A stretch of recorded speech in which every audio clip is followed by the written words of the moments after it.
आज की इस वीडियो में हम बात करेंगे कि हजरत मोहम्मद अपने गुनाहगार उम्मतियों की क़यामत के दिन किस तरह सिफारिश करेंगे और कैसे वो मुसलमान जो अपने गुनाहों की वजह से जहन्नुम में होंगे उन्हें जहन्नुम से बाहर निकालेंगे। जब जमीन पर अल्लाह का नाम लेने वाला कोई नहीं बचेगा, सारी जमीन मुशरिकों से भर जाएगी, तब अल्लाह ताला इसराफील अलैहिस्सलाम को हुक्म देंगे कि वो सूर फूंकें। कुरान करीम में कई जगह क़यामत के दिन के भयानक मंजरों का जिक्र है। सबसे अजीम मंजर वही होगा जब इस्राफील अलैहिस्सलाम को सूअर फूंकने का हुक्म मिलेगा। यह आवाज इतनी डरावनी होगी कि आसमान और जमीन की तमाम मखलूकात हिल जाएंगी। पहले सूअर के साथ ही पहाड़ टुकड़े टुकड़े हो जाएंगे, समुंदर उबल पड़ेंगे और आसमान फट जाएगा, सब कुछ फना हो जाएगा।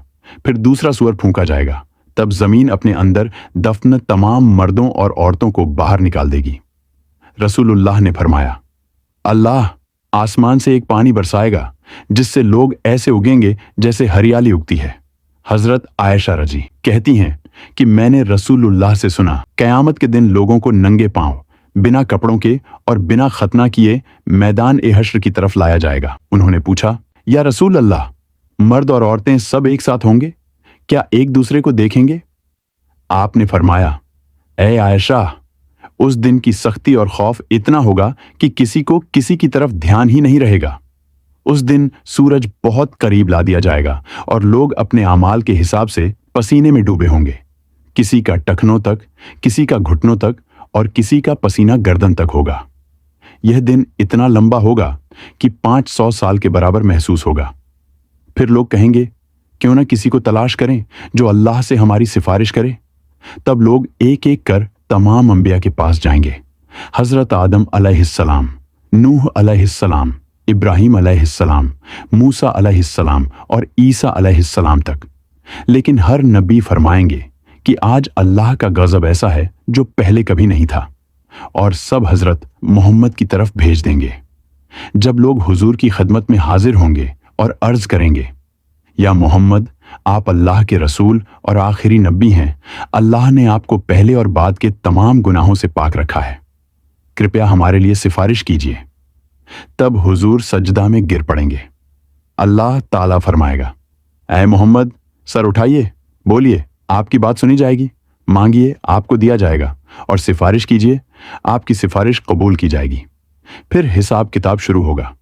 हर बंदे से पूछा जाएगा, अपनी उम्र कहाँ गुजारी, अपनी जवानी किस काम में लगाई, माल कहाँ से कमाया और कहाँ खर्च किया, और अपने इल्म पर कितना अमल किया।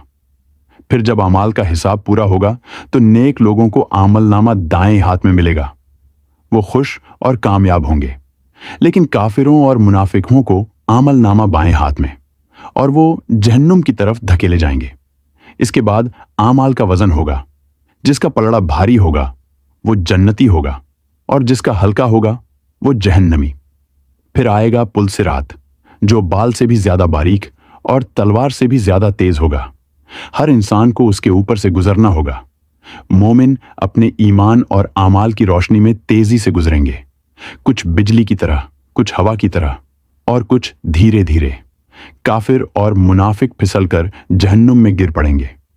हुजूर फरमाते हैं, मैं उस वक्त अपने रब के सामने खड़ा रहूंगा, ये डरते हुए कि कहीं मुझे जन्नत में भेज दिया जाए और मेरी उम्मत पीछे रह जाए। मैं अर्ज करूंगा, ऐ मेरे रब, मेरी उम्मत, मेरी उम्मत। अल्लाह ताला फरमाएगा, ऐ मोहम्मद, जाइए और जिस उम्मती के दिल में राई के दाने जितना भी ईमान हो उसे जन्नत में दाखिल कर दीजिए। इस तरह हुजूर बार बार सजदा करेंगे और हर बार अल्लाह ताला और लोगों को जन्नत में दाखिल करने की इजाजत देंगे। यहां तक कि जहन्नुम में कोई ऐसा नहीं बचेगा जिसके दिल में जरा सा भी ईमान मौजूद हो। अल्लाह ताला हम सबको नेक अमाल करने की तौफीक दे और हमें हजरत मोहम्मद की शफाअत नसीब फरमाए। आमीन।